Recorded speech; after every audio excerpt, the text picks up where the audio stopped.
Welcome to the Civic Sounds podcast by the American Corner Moi. Enjoy great conversations. All right, welcome to the Civic Sounds, a platform where we get to talk about employability of our young people, leadership and governance, and anything surrounding the youth space.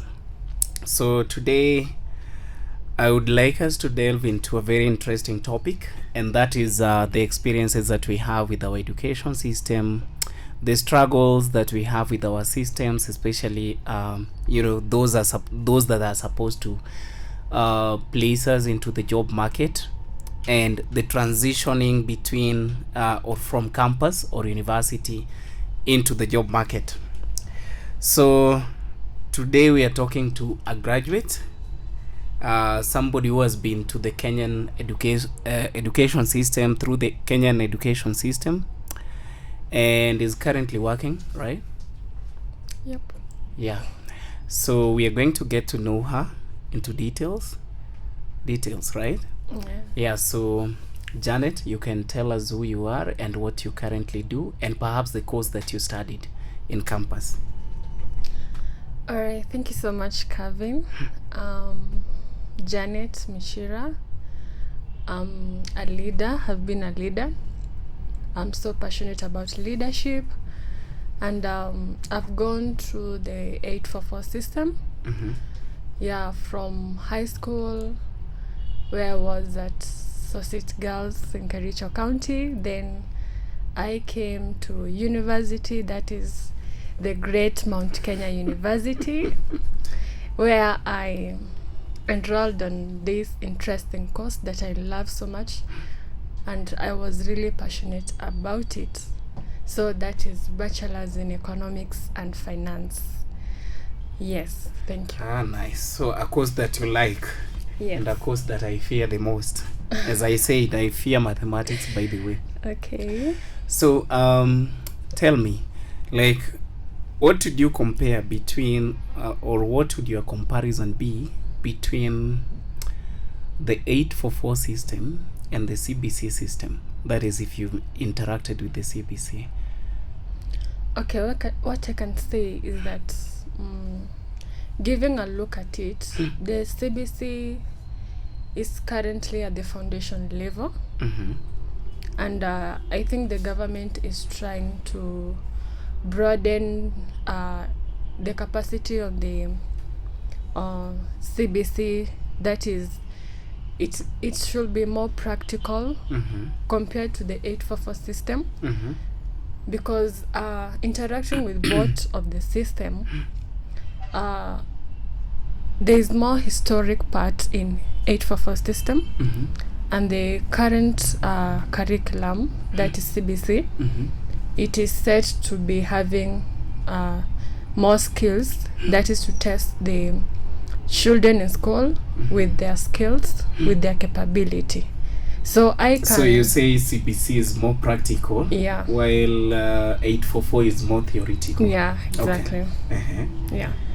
So for some of us who are lucky to have gone through the 844 in its, I don't know whether to call it earlier stages, where we would study some courses like agriculture, or what did it used to be called? Was it civic education? Yeah, civic education. We even used to do handworks. Like, you see, let's say you scored 240 marks and the pass mark is 250. You need 10 marks to go to the next class. Yeah. So what they would tell you is you go make a rope. So this rope, you bring it, then it will be assessed, then it will be used to add you more marks, right? Yeah. So some people who actually went through that system were actually saying that we ought to have taken the contents of CBC and incorporated it in the 844 system, because I mean the practicality is good, but I think the implementation has been a problem, challenge, sort yeah. of, right? Yeah. So that is what they were saying. I don't know, but everyone has their opinion, and we can only wish the government the best Exactly. in as far as its implementation is concerned. So already you've given me a disclaimer, and I think that kind of got me off guard, because my next question is, you're done with high school, right? Yes. And you've scored your A or A minus or B plus or B plain, and you've been called to the university.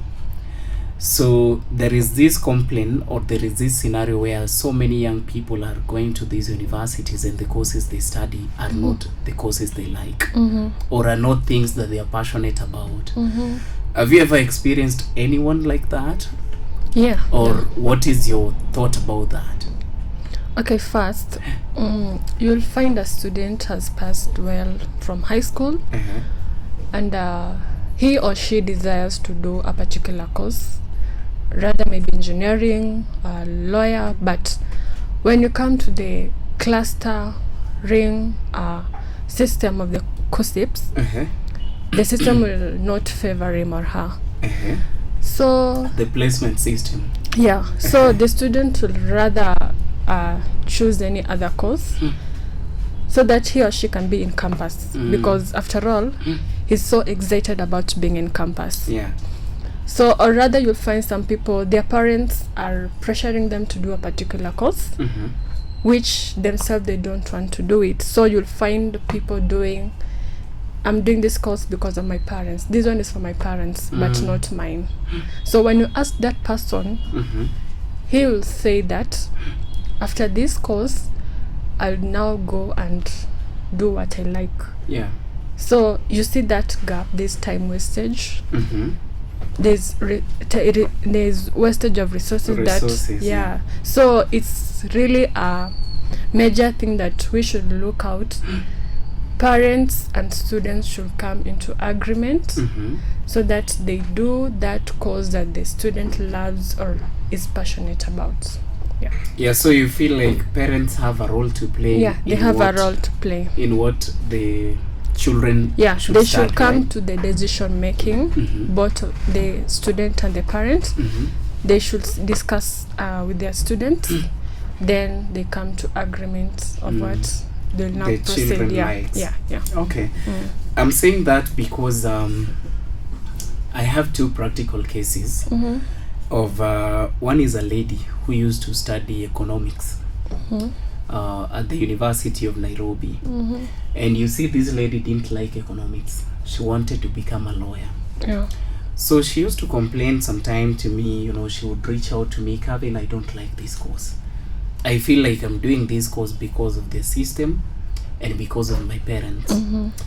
So she actually even offered to organize a meeting between me and her parents so that we can I can convince them to let her go and study a course that she loves. Yeah. So after some time, the parents accepted, and she went to do the course she likes. She likes, or she enjoys, or she loves. Yeah. And she was already in second year, but she accepted to go back to first year. And we met last year, and she was telling me that I already have a job in line to what I like. I already I'm in my second year, and I already enjoy what I do, and I've already started remitting money back home. Now wazazi, definitely the African parent, they watakuhype Exactly. the moment umeanza kuremit pesa. In fact, some will even start victimizing or victimizing your siblings. Kwani mimi ndo nilizaa nini? Wewe ndo unanisaidia, so and so anisaidie, and all that. It's something that our parents do. Exactly. So I can say that there is that bit of improvement for this lady, and there is that bit of joy that she has since she started doing what she likes. The other practical example is this is a gentleman who was actually studying education science, still at the University of Nairobi.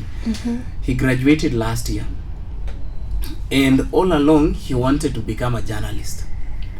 So he would ask me, like, I've talked to my parents, that I want to study journalism, they can't allow. They are talking about limited resources and all that. So what do I do? So I told him, just study the course. It's okay, but make sure that you practice journalism. Because journalism is such a flexible profession. Like, you don't have to study it.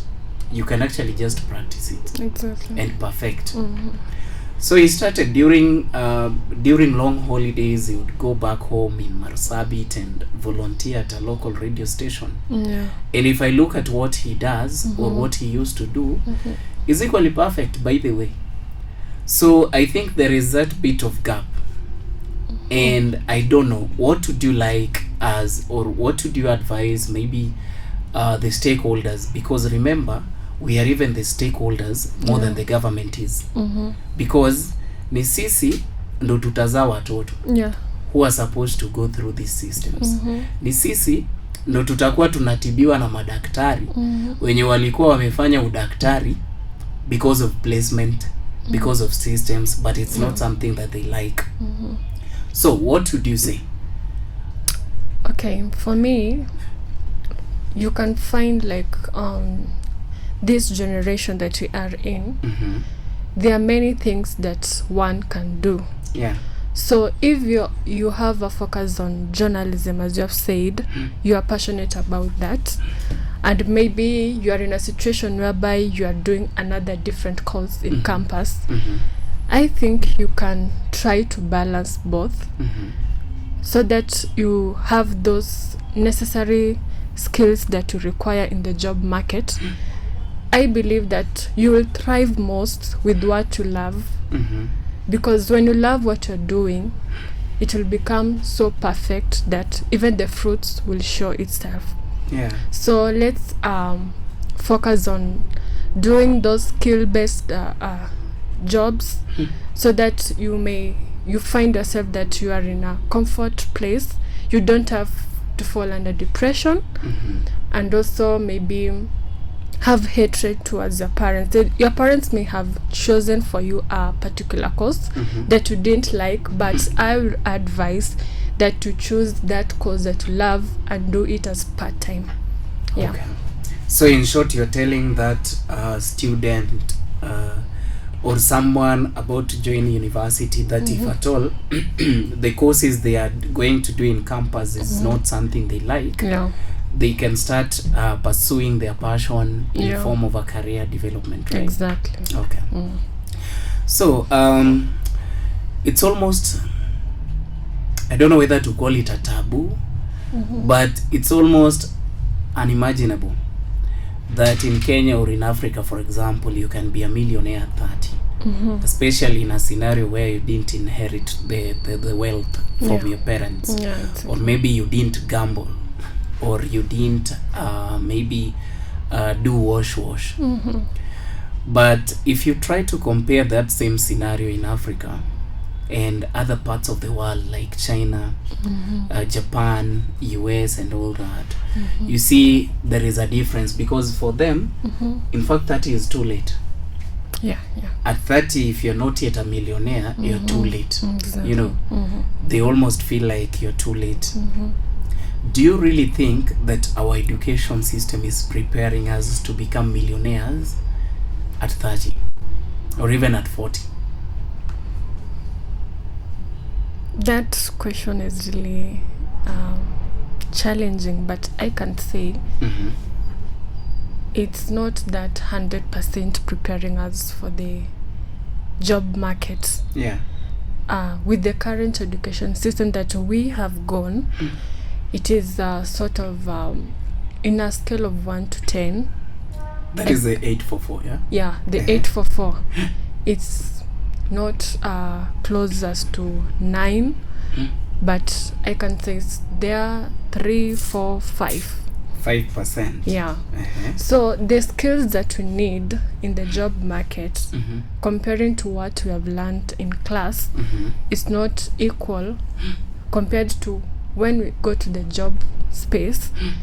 You'll find different things. So there is a parity. That's disparity yeah, or exactly. differences in terms of what you studied vis-a-vis what you're going to get.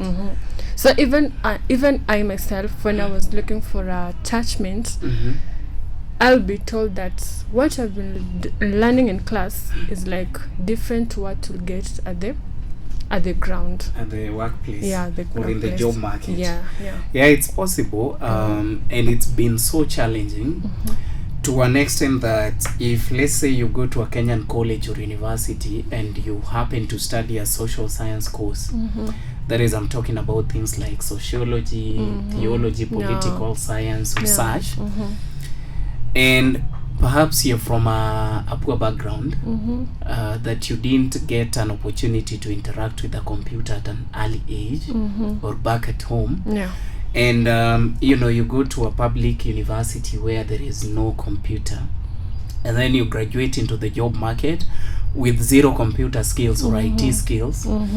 You go into the job market and the first job you get is remote. So they tell you should be proficient in computer, should be blah blah blah. So what do?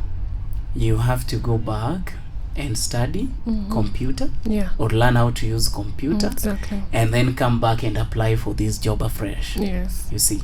So you see that will keep you for another time, because remember, by the time you're doing this computer course, the job is gone already.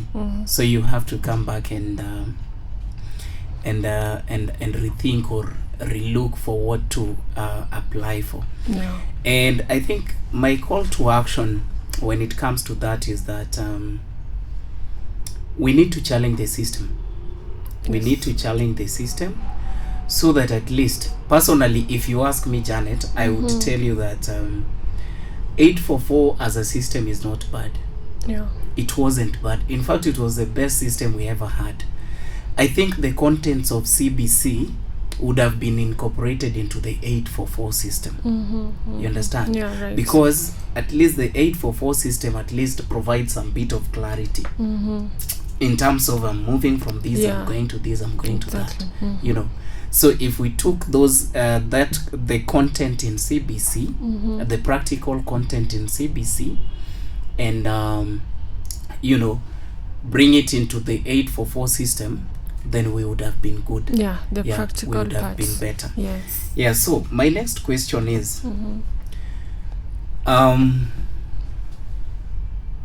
joblessness, right?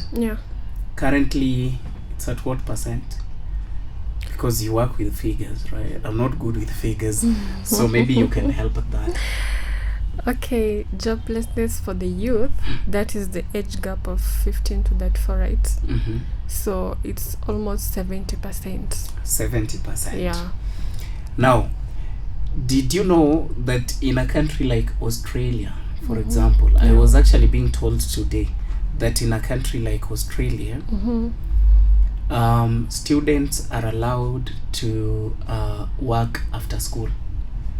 Like, you're in school during holidays or in the evening after school, you go to work. Right?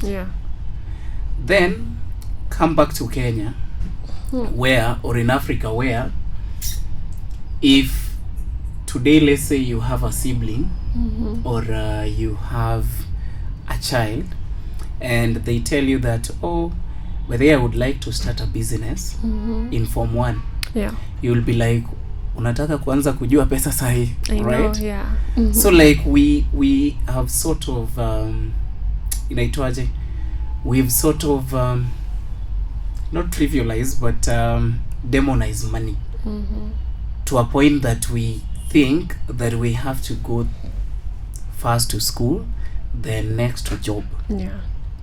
So do you think it's a good practice, or do you think we should change, if at all we are going to address the joblessness or the unemployment?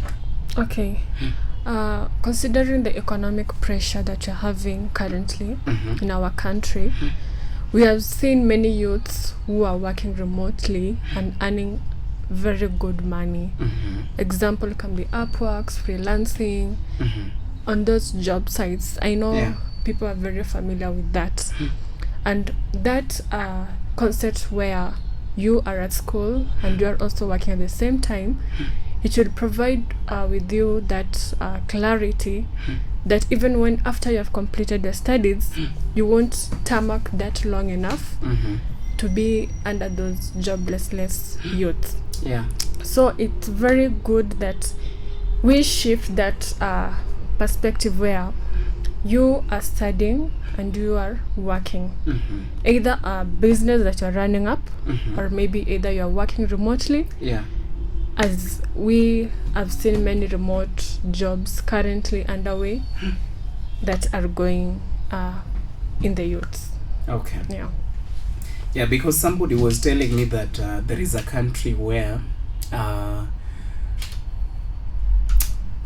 parents start saving for their children from day one. Yeah, sure. You give birth today, that is the same day you start saving for that kid.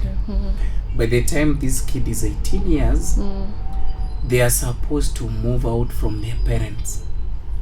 You know why? Because they have money to sustain them. Yeah. Number two, anything that your parent will give you will be in form of a loan. So it's not like there is that bit of entitlement. Yeah.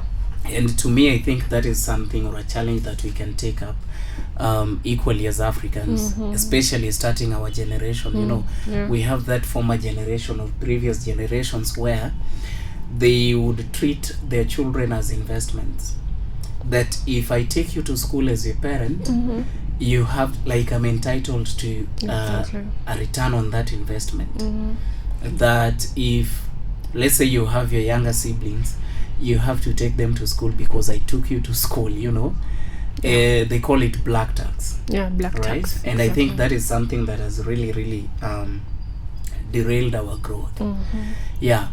Can we talk a little bit about transitioning? Because now you're done with campus. I don't know whether you tarmacked, did you? Yeah. You tarmacked for how long? I can say almost 6 months. 6 months. That is not tarmacking. That is not tarmacking. But yeah, we understand. It's equally still tarmacking. Yeah, indeed. There are people who've tarmacked. You understand? So this is because just as we talked about the practicality of the courses that we do or the skills that we earn from school, you tarmac for 2 years, there is no job. You tarmac for 3 years, there is no job. It is because you're waiting to get a job that is in line to what you studied, and that is never coming. Or maybe it is because maybe the skills that you have and the skills that are required are not, are not similar. So can you talk about the confusion that exists between the time somebody finishes campus and the time they settle into a job? Okay, that we can call it what's your next plan after finishing campus? So immediately you are for there. You may have maybe some sort of business ideas or maybe remote work jobs. And also considering the connections that you have built, we call it networking. It doesn't necessarily have to align maybe with what you have studied. Because if I say you have studied maybe education, and maybe you get a job in digital marketing, or maybe volunteerism, or maybe there are many organizations, for example the NGOs. So I think as a student who is in campus right now, you should build your networks and figure out what can I do apart from what I'm studying. Because I know we shouldn't depend on one job, because I understand we need to build wealth enough to sustain us, and it's a matter of fact that you sit down and check out on what you're able to do aside from what you're studying. So grab any opportunity that comes your way, and also be smart as you stand out on the job market, so that you don't have that long time to waste and confusion waiting on that degree that you have finished Yeah. to wait To on give you a that. job. Yeah, exactly. Okay. Yeah. So, you know, there is what we say, and then there is the reality. So, Yeah, yeah. and the reality is,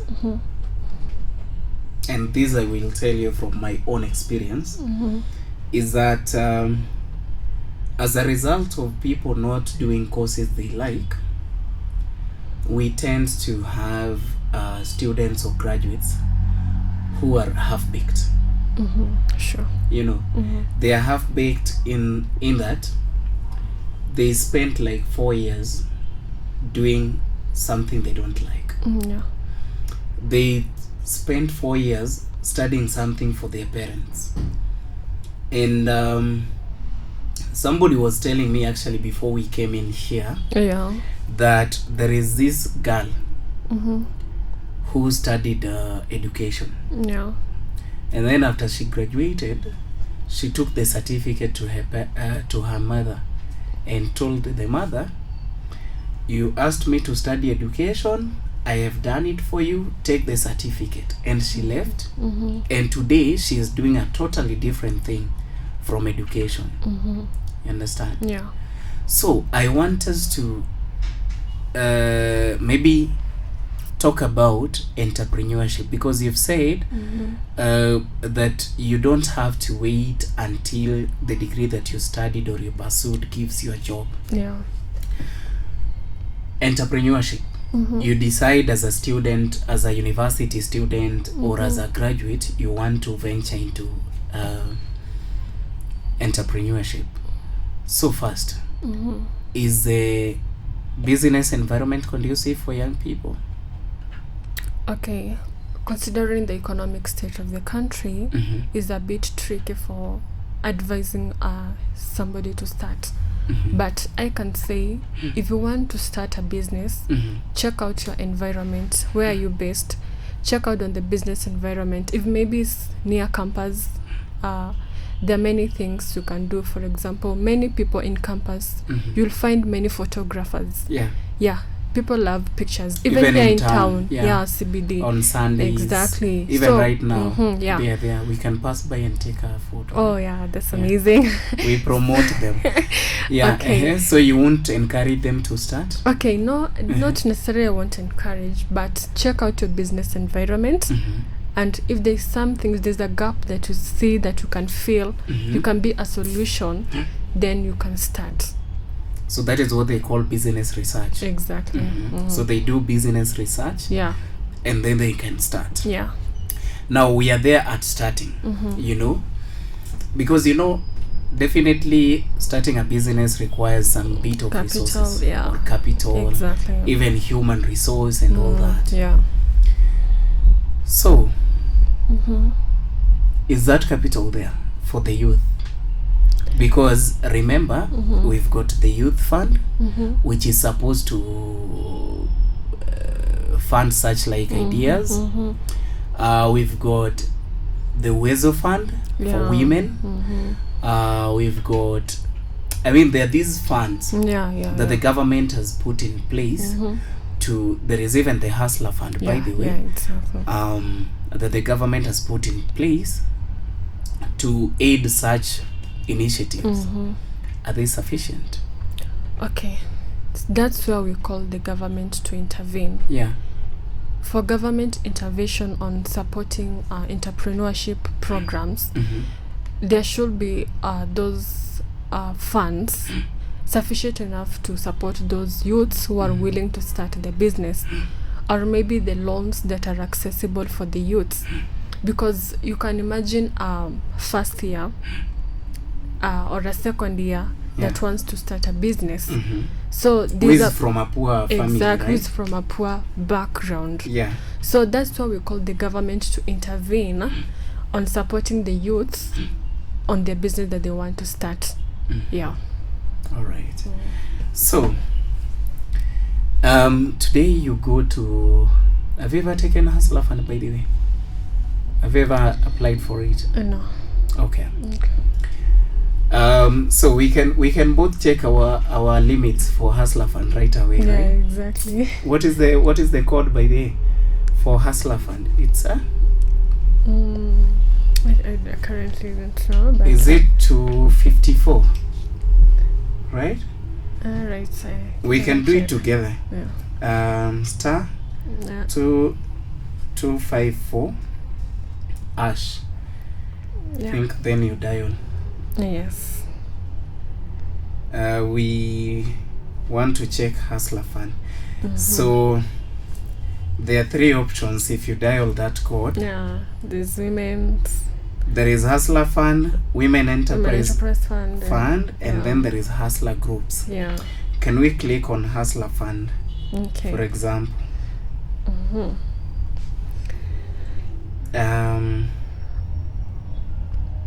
So you have to register. Register first. Okay. Yeah. I don't think I'm ready to register or ready for the registration. Yeah. But the opinions that we've always gotten out there is that if you register and then you try to apply for that loan, that you're likely to get a starting capital of or a starting loan of 500 shillings.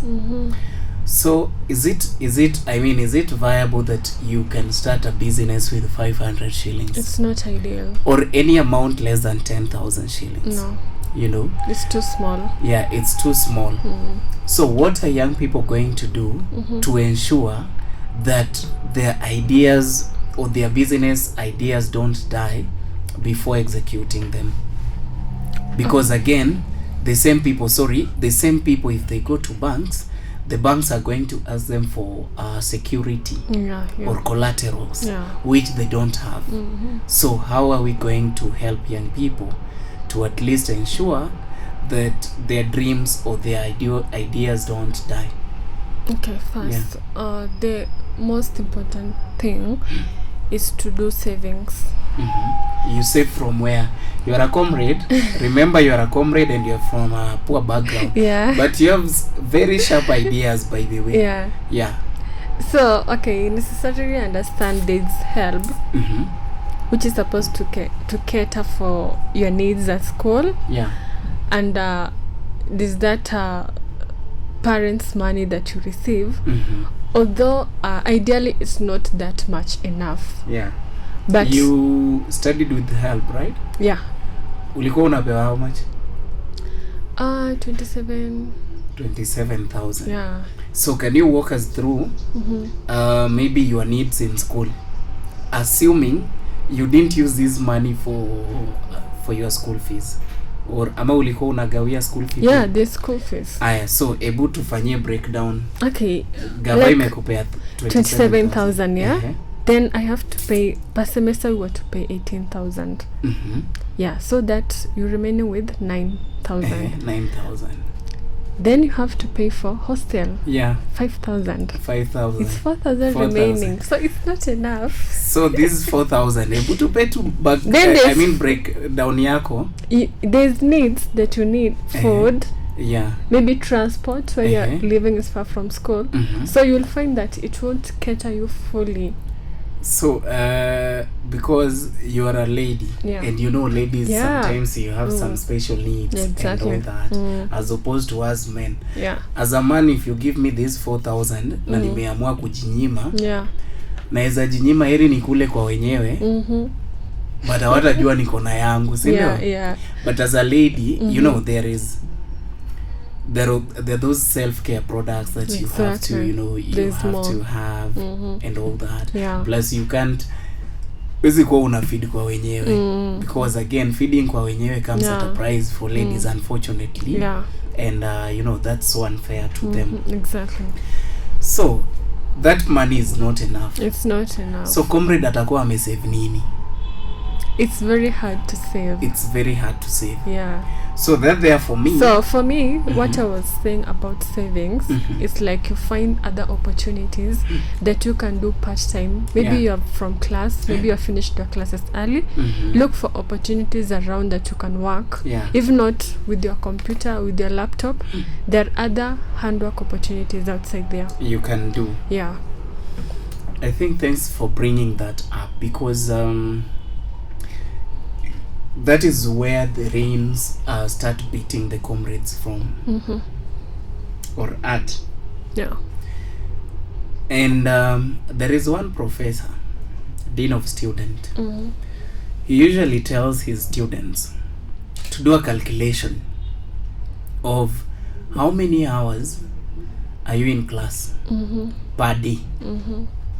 Then move it to per week. Then move it to per month. Mm-hmm. So you realize that how many hours do we have in a week, by the way? That's 24 hours and 7. Or let's say let's just say productivity hours. Okay. Productivity hours are 9 to 10 hours 9 to 10 or 8 hours. to 10, you know. Yeah.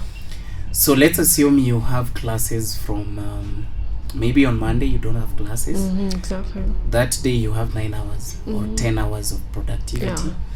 And then Tuesday maybe you have morning classes Mm-hmm. up to 10 a.m. Yeah. That will leave you with Around 5.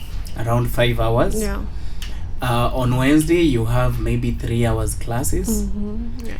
Maybe on Friday or Thursday you have the whole day. Yeah. So in short, what I'm trying to say, or what the professor says, Mm-hmm. is that as a student you have some time per day Yeah. to change your life. Mm-hmm. So that is for the student. Your life changes Mm-hmm. when you decide to use wisely or to spend wisely Yeah. the hours that you have that you don't have classes. Exactly. That is one. For someone who is employed like you, your life changes between the hours you have Mm-hmm. from work Yeah. and bedtime. You understand? Yeah. Like that is the only period that you have to change your life. Exactly. But one mistake that so many young university students do or Yeah. college students do is hauna class, uko wapi? Una watch movie hostel. Exactly. Umeenda Sleeping. kutembelea boyfriend. Sleeping. Uko bash. Yeah. Unalala. Mara siji umeenda kutembelea besti yako. Mm-hmm. Siji wapi. Yeah. You understand? Yeah. So they tend not to take seriously the free hours that they have, Yeah. thinking that they'll be students forever. Mm-hmm. So as a student, if you have those free hours, take good care of them, invest in them, Yeah. and make good use of them. Mm-hmm. And you can start by volunteering, by the way. Yeah. As you volunteer, you gain experience, just as you said. Yeah. You get those hands-on skills, Yeah. just as you said. Mm-hmm. And it is these hands-on skills that by the time you're graduating, you go to apply for an entry-level job. Yeah. They'll be asking you for at least 3 years of related work experience. Exactly. Right? Yeah. So this is a clarion call to the students, the university and college students that we are putting out there to you, Mm-hmm. that ask yourself what you do or what you're doing with your free time. Yeah. All right? There's so much freedom. Yeah. Mm-hmm. All right. As we come to the close of this conversation, Janet, Yeah. and allow me ask this. Mm-hmm. While going to school, or maybe in primary, secondary, maybe you had colleagues in secondary who didn't proceed to the university. Yeah. Have you ever had? Yeah, they are. They are there. Mm. How are they doing, by the way? If at all you guys still keep in touch. They're doing bad. They are doing bad. Yeah. They didn't go to the to campus. They are doing bad, Yeah. right? Yeah. Let us give a scenario where they were doing well Mm-hmm. economically. Yeah. Would you ever judge them and say this person scored a D, Mm-hmm. but today look at his life or her life? Would you ever? I won't judge Mm-hmm. because considering I know that when I graduated from high school, Mm-hmm. I needed that mentorship on what's next to my life. So I remember after finishing high school is when COVID hit. Mm-hmm. So That was 20. Wait, 2020. umemaliza shule 2020? Juzi too. Okay. Yeah, 2020. Uh-huh. That's when COVID hit. Uh-huh.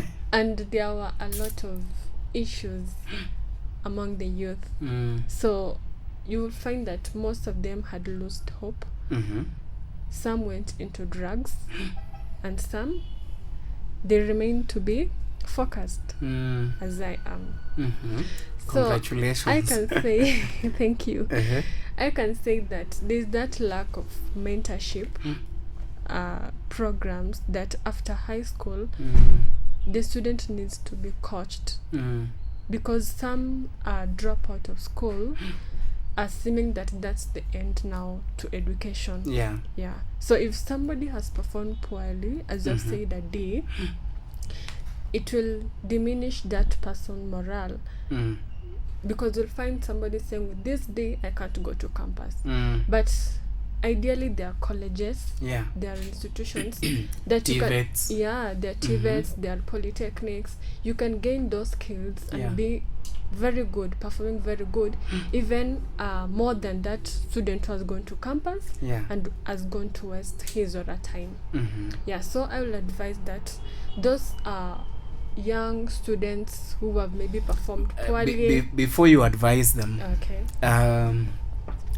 where I was driving to or at is and this is something we've seen happen in our society, where if today, let's say we were in the same high school, then maybe I didn't perform well, but you did perform well, and then maybe after some years I am doing well in terms of, I mean, economically, maybe I have my own businesses, I have my own startups, and they are running, they are doing well, and then you'll keep saying, maybe you're not doing as well, so you'll keep saying, this guy, by the way, he wasn't bright in school, this guy was a failure, he's just lucky.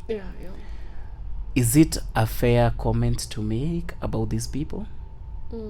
It's not, because I can say that considering because many people, like right now, there are many innovation hubs, and I like the idea that young people have become very innovative and creative.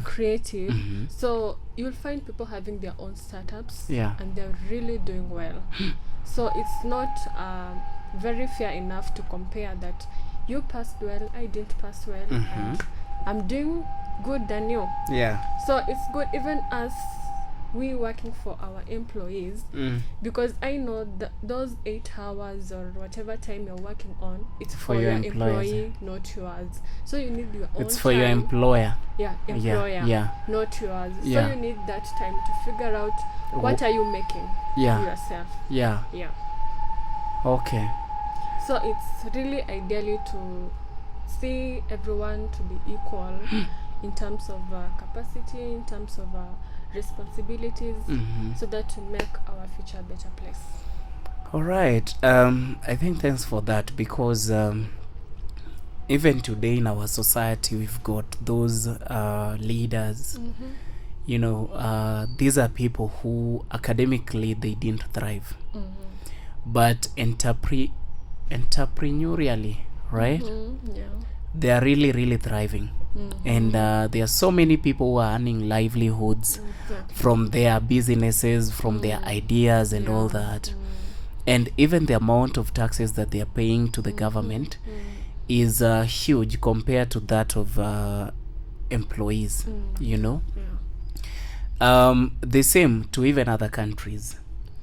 I think it's burdensome that we are going to walk around with the tags of our high school failures or the high school grades that we got, and that is going to limit our thinking, that is going to even limit our capacity, because I believe that there is equally a lot more that we can do outside of class or outside of education system that can actually change our lives, change the lives of people around us, and even change the communities we come from.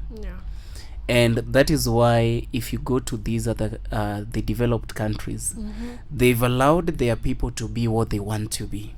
because at least everybody can be good at something. Yeah, skill wise. Yeah, skill wise, without being judgmental to them. Yeah. Let doctors be doctors. Let Exactly. engineers be engineers. Let teachers be teachers. Yeah. But again, let farmers be farmers. Let artisans be artisans. Yeah. You know, that way we are going to exist, and we are going to build our economy together. Exactly. Yeah. So we've come to the end of this small session. Yeah. So maybe your parting shots to that student, to somebody who is about to graduate into the job market, to the government with the systems, with the limited or the meager amounts of loans that they are giving on the app, the Hustler Fund, or even the Youth Development Fund, and all that. Yeah, your parting shot. Okay, my parting shot is for that student who is trying to venture into campus, think wisely, considering the course that you want to choose, or rather to study. Think wisely and be passionate about it and work on it.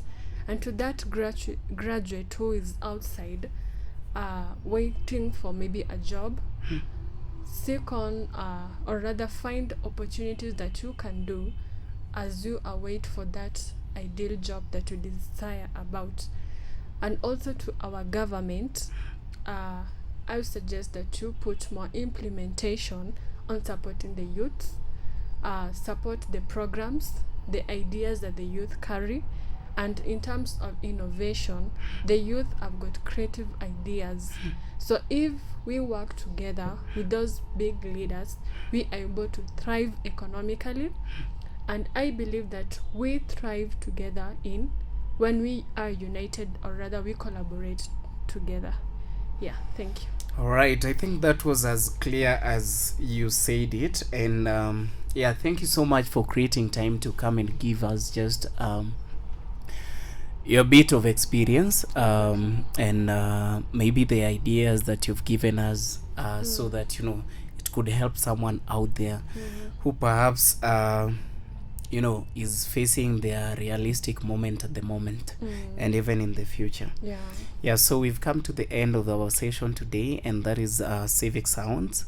Please keep following for the next episodes, as here we have unfiltered conversations and realistic. Nothing is censored, and because we know that these conversations or ideas could change someone's life out there. Thank you so much.